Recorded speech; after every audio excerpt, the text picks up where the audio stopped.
স্বচ্ছ অনেকটা কষ্টে সুহাদের ছাদে আসল। বলতে গেলে এত রাতে গেট টপকেই ভেতরে ঢুকেছিল সে। তারপর সিঁড়ি বেয়ে উপরে ছাদে। নিচে দাঁড়ানো আছে আবির। স্বচ্ছ কিঞ্চিত ক্লান্ত ভঙ্গিতে ঠেস দিয়ে দাঁড়ালো তখন রেলিংয়ে। অপেক্ষায় থাকলো কবে তার প্রেয়সী এসে দেখা দেয় তাকে। কারণ একটু আগেই কলে বলেছিল আসতে। স্বচ্ছ যখন এই রাতের আধারে মশার কামড় খেয়ে সময় কাটাতে নিল ঠিক তখনই মৃদু অন্ধকারে নারী অবয়বটি দেখে তার মুখে হাসি ফুটে। বুকে হাত গুজে দাঁড়িয়ে সে গুনগুন স্বরে গেয়ে ওঠে। তোর প্রেমেতে অন্ধ হলাম, কি দোষ দিবি তাতে। সুহা সামনে এসে দাঁড়ায়, স্বচ্ছকে বিড়বিড় স্বরে গান করতে দেখে ভ্রু কুচকায় সে। বলে, কার জন্য গান গাইছেন একা দাঁড়িয়ে? স্বচ্ছ হাসে না, বরং মুখচাহনি স্থির রেখে শান্তভঙ্গিতে বলে, বউয়ের জন্য। সুহা মুহূর্তেই কাটকাট স্বরে জবাব দিল, বউ এখানে উপস্থিত ছিল না। সুতরাং কার জন্য গান করছিলেন বলুন। স্বচ্ছ হাসে এবারে। বুকে হাত গুজে দাঁড়িয়ে ভ্রু উঁচু করে সে ঠোঁট বাঁকিয়ে বলে, সন্দেহ করছো নাকি সুহাসিনী? সুহা বিরক্তি নিয়ে শুধাল, আপনি পুরোটাই গোলমেলে। আপনার ভালোবাসাও গোলমেলে। সন্দেহ করব না তো কি করব? গোলমেলে? আমি গোলমেলে ঠিক আছে, আমার ভালোবাসা গোলমেলে এটা তুমি বলতে পারো না সুহাসিনী। সুহা মাথা তুলে তাকায় বলে, বললে? স্বচ্ছ গমগম স্বরে উত্তর দিল, মেনে নিব না। কি করবেন? এবারেও উত্তর আসে, যা ইচ্ছে। সুহা ভ্রু উঁচু করে বলে, এত শখ? স্বচ্ছ সুহার হাত টেনে ধরে, কাছাকাছি এনে দাঁড় করিয়ে বলে, আপাতত চুমু খাওয়ার শখ হয়েছে। সুহা ফ্যালফ্যাল করে তাকায়। বাড়িভর্তি মানুষ তার। এমতাবস্থায় সে যে ছাদে এসে দেখা করল এটাই তো অনেক। কিন্তু চুমু খাওয়াটা বাড়াবাড়ি, কেউ এসে দেখে ফেললে কি লজ্জাজনক কাহিনী রটবে। সুহা তোরাত করে দুপা পিছিয়ে যায়। বলে, সম্ভব নয়।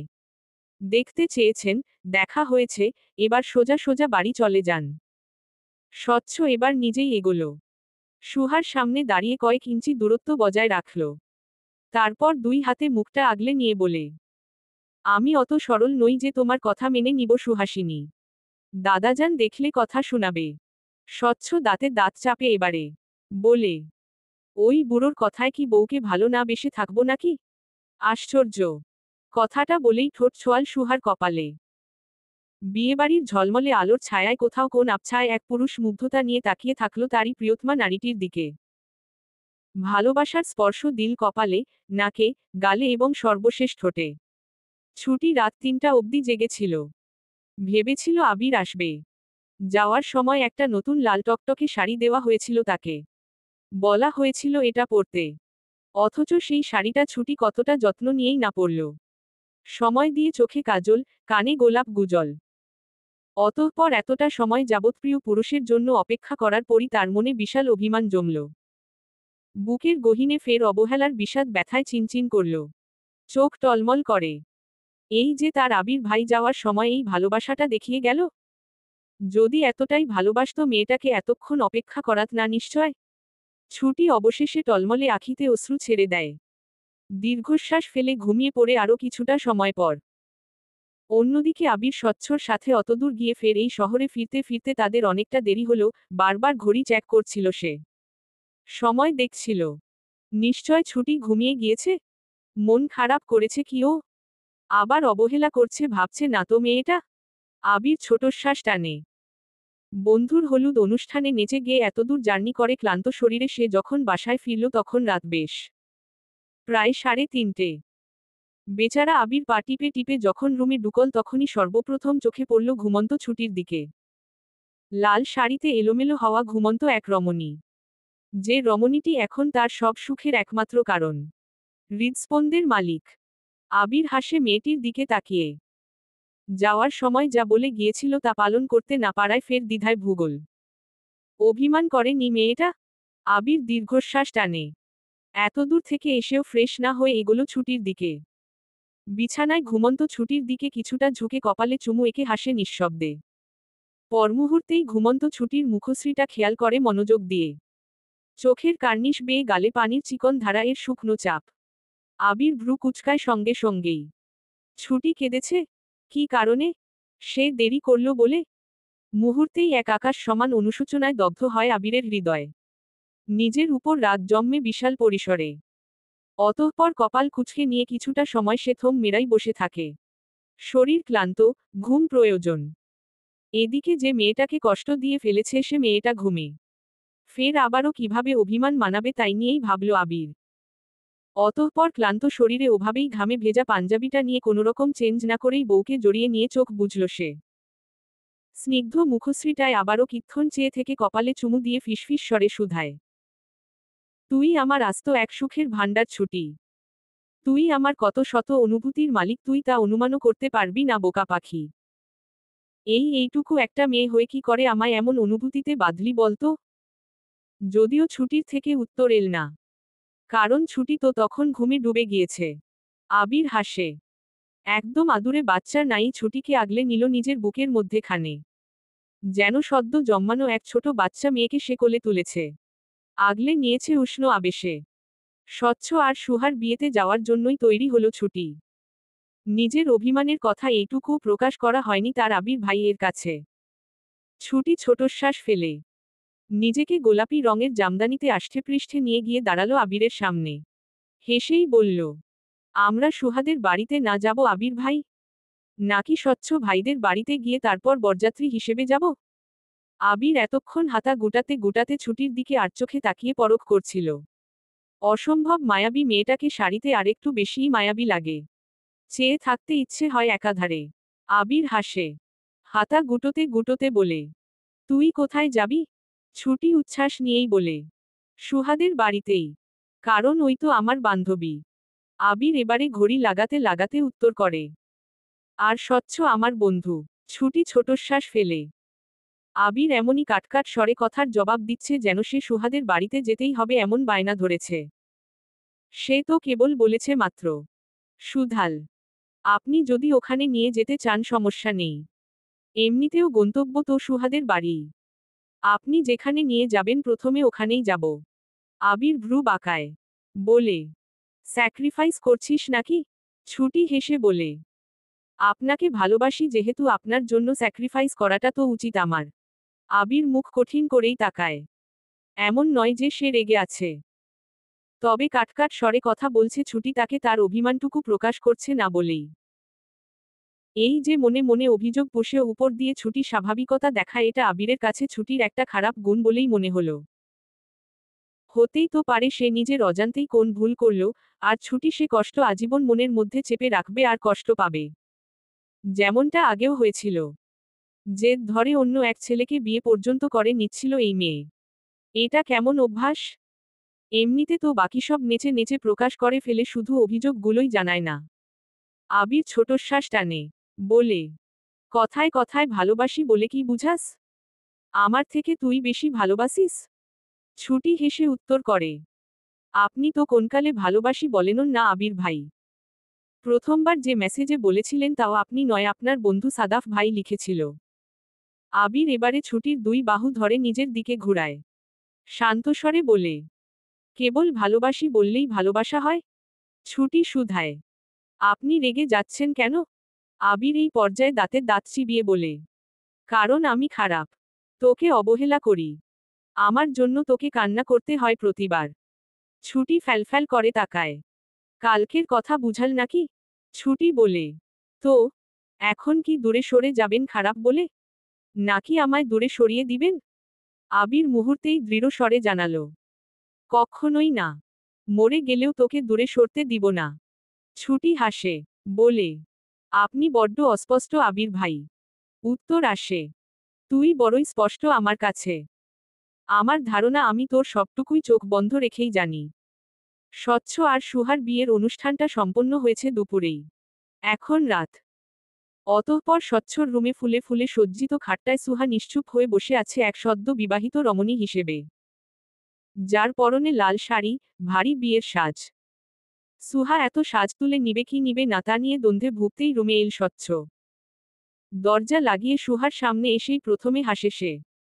সুহার মুখটা দেখে নিয়ে বাঁকা হেসে বলে, অপেক্ষা করছিলে নাকি আমার জন্য? সুহা মাথা তুলে তাকায়। কিছু বলার আগেই স্বচ্ছ ঠোঁট বাঁকিয়ে ফের বলে ওঠে, সুহাসিনী। দ্বিতীয় বাসরের জন্য শুভকামনা। দোয়া করি তোমার জীবন স্বামীর ভালোবাসায় কানায় কানায় পূর্ণ হোক। সুহা ভেবেছিল স্বচ্ছ একটু ভালো কথা বলবে এসে, কিন্তু এসেই এই লোকের এমন কথা শুনে সরু চাহনিতে তাকায় সে। বলে, মাথায় কি কেবল বাঁশরি ঘুরে আপনার?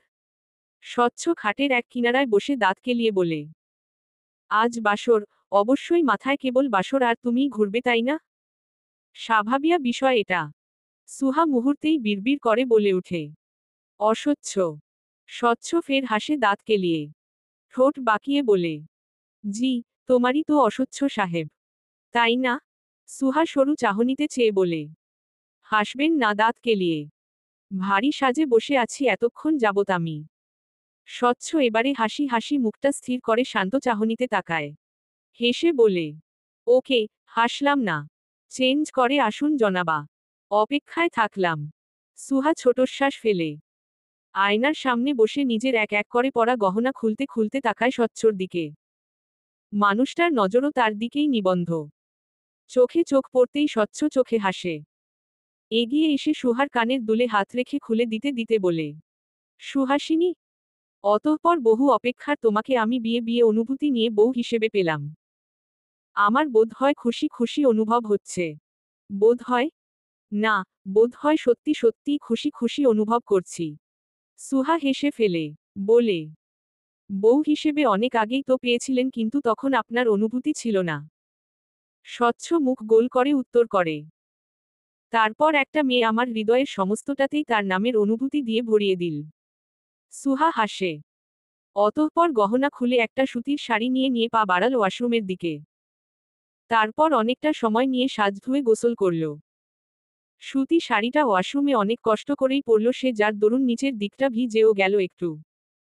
সুহা বের হলো অনেকখানি সময় পর। বেরিয়ে দেখল স্বচ্ছ পাঞ্জাবি খুলে নিয়ে টি শার্ট আর ট্রাউজার পরেছে। সুহাকে এগিয়ে আসতে দেখেই হাসে সে, এগিয়ে গিয়ে সুহার ভেজা চুলগুলো খুলে দিয়ে বলে, কষ্ট করে শাড়ি ওয়াশরুমের পরার কি দরকার ছিল? এখানে পরলে হতো না? সুহা উত্তর দিল, হতো না। কেন? আপনি আছেন রুমে তাই। স্বচ্ছ ভ্রু কুঁচকে বলে, তো? সুহার উত্তর, আপনার সামনে নির্লজ্জের মতো শরীর দেখিয়ে শাড়ি পরব? স্বচ্ছ বুকে হাত গুজে ভ্রু নাচিয়ে বলে, তো একটু পর কি আমি রুমে থাকবো না যখন তোমার শাড়ির ভাজে থাকবে না? সুহার মুখ মুহূর্তেই লালাভ হয়ে উঠে যেন।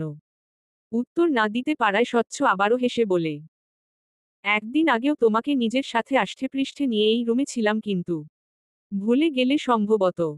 সুহা এবারে বিড়বিড় স্বরে বলে, নির্লজ্জক। তোমার আমার প্রেমের সমরে লড়তে লড়তে নির্লজ্জ হয়েছি। সুহা এবারেও উত্তর করে না। স্বচ্ছ হেসে সুহার মুখে দিকে চেয়ে কোলে তুলে নেয় আচমকায় মেয়েটাকে। আকস্মিক ঘটনায় বিস্মিত হয়ে স্বচ্ছর কাঁধ আঁকড়ে ধরে সুহা। স্বচ্ছ বলে, তৈরি আমার সুহাসিনী? একান্ত আমার সুহাসিনী হতে, আবারও? ফুলে সজ্জিত ঘরে নিজেকে আবিষ্কার করে ছুটি অবাক হয়। বিস্ময় নিয়ে এপাশ ওপাশ চাইতেন, বিছানার উপর দৃশ্যমান হয় একটা ফুল আর একটা চিরকুট। ছুটি এই পর্যায়েও বিস্মিত হল। দুই পা বাড়িয়ে যখন ফুলটা আর চিরকুটটা হাতে নিল তখন তার বুক ধুকপুক করছিল। অদ্ভুত অনুভূতি। রক্তকণিকাগুলো বয়ে চলেছে অদম্য গতিতে।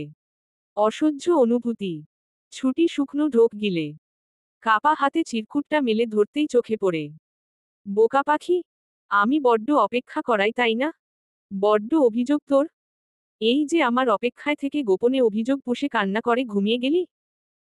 এই গুরুতর অপরাধটা করার জন্য নিশ্চয় আমার শাস্তি প্রাপ্য। কিন্তু তুই তো শাস্তি দিলি না। তাই এই দোষ থেকে রেহাই পেতে ভেবে নিলাম তোকে একটু ভালোবাসা যেতেই পারে। মুখে না বলি, স্পর্শ দিয়ে তো বুঝাতে পারি, তাই না? তোকে বরং একটু ভালোবাসার পরশ দিলামই। কি বলিস? ছুটির মুখে হাসির রেখা ফোটার সাথে সাথে অজানা এক অনুভূতিও খেলে যায়। সে মাত্রই রাতের খাবার খেয়ে রুমে এসেছিল। কখন কবে ঘর সাজানো হলো টেরি পেল না যেন। পরনে তার সাদা রঙের কামিজ আর মাথায় ঘোমটা দেওয়া শুভ্র রঙের ওড়না। ছুটি এপাশ ওপাশ খুঁজেও আবিরকে না দেখতে পেয়ে বেকনিতে গেল। দেখল নেই। ছুটি ছোটশ্বাস টানে গিয়ে বিছানার সামনে দাঁড়াতেই চোখে পড়ে বিছানায় গোলাপের পাপড়ি দিয়ে লেখা। ছুটি বিড়বিড় সরর পড়ে, আবির আর তার বোকা পাখির পূর্ণতা। ছুটি কিঞ্চিত হাসে। ঠিক তখনই কাঁধে কারোর হাতের স্পর্শ পায়, সে কিছু বলা বা করার আগেই মানুষটি পেছনে থেকে জড়িয়ে নিল তাকে। কাঁধে মুখ রেখে বলে, বোকা পাখি একান্তই আমার। জানা আছে তো? ছুটি মাথা নাড়ায় উপর নিচ, যার অর্থ জানে সে। আবির হাসে, ফের বলে, একান্ত আমার করেই চাইছি আপনাকে আজ। দিবেন? কিছু মুহূর্ত আপনার আমার একান্তই এই হিসেবে উপহার দিবেন আমাকে বোকা পাখি? ছুটি এই পর্যায়ে শুকনো ঢোক গিলে গলা দিয়ে স্বর বের হচ্ছে না যেন।